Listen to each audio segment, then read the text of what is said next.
you swear. Do you affirm the testimony you're about to give before this committee will be the truth, the whole truth, and nothing but the truth, so help you God? Please be seated and give us your opening statement.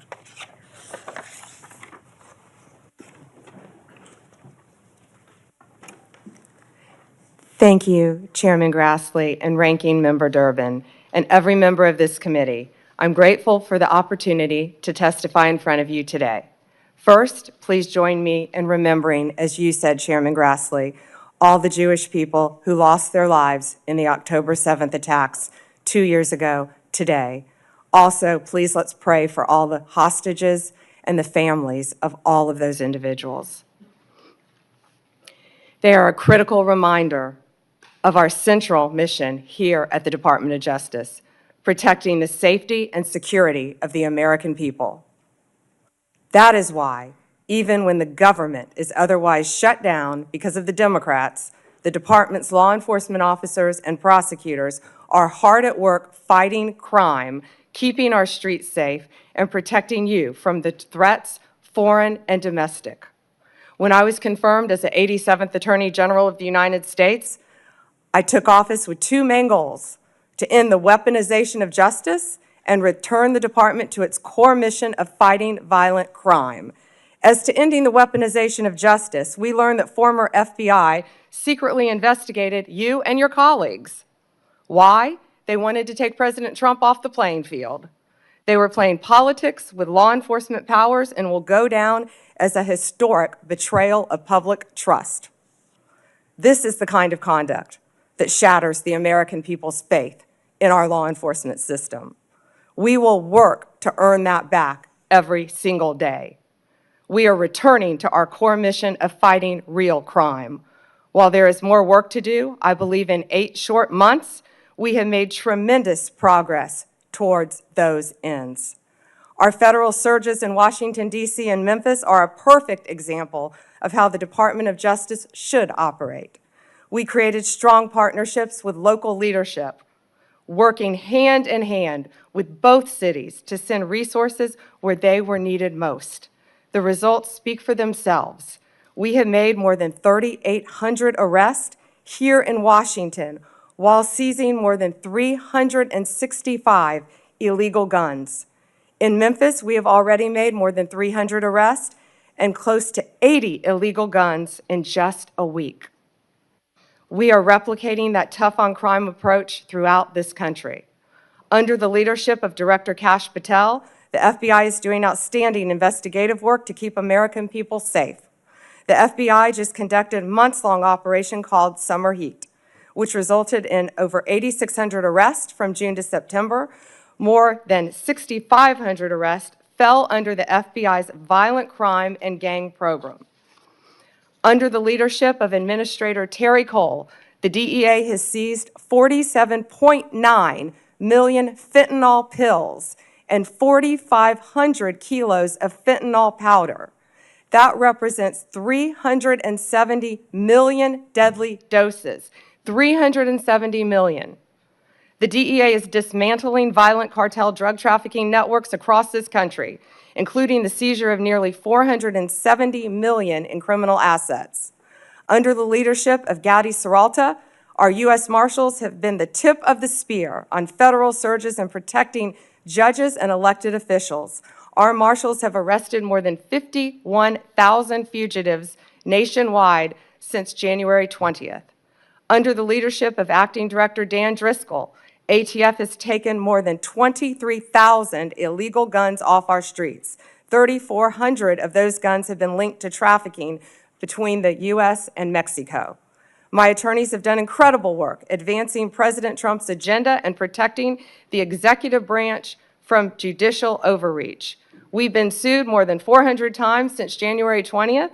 Judges have issued more than 90 temporary restraining orders against us, more than the previous several administrations combined. Despite the unprecedented degree of activism we've seen from the lower courts, we have never ignored a court order. And why would we? We have secured a historic 22 victories at the Supreme Court alone, with more to come. Our civil rights attorneys are fighting discrimination and anti-Semitism. Our criminal attorneys are prosecuting violent criminals and foreign terrorists every single day. I look forward to continuing this work at the Department of Justice, and I look forward to testifying before you today. Thank you, Chairman.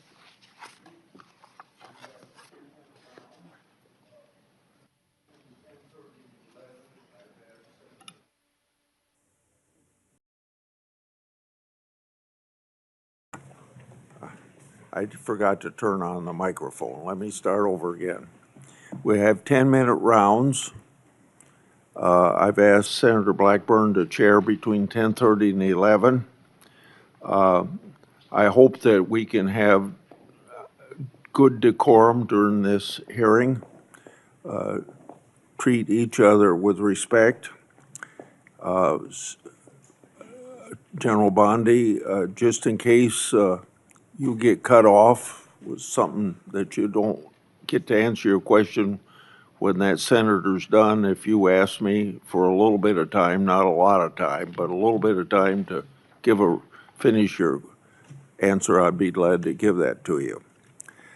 So starting myself, you inherited a bloated bureaucracy. It requires reorientation to better serve your mission of the department. That would include reassessing grants disguised to help Americans, but many were partisan pet projects. It also requires reallocation of resources to better serve the American people. On this issue, I've got two questions. What updates can you share with the committee about your review and grant DOJ and grants that DOJ has reassessed?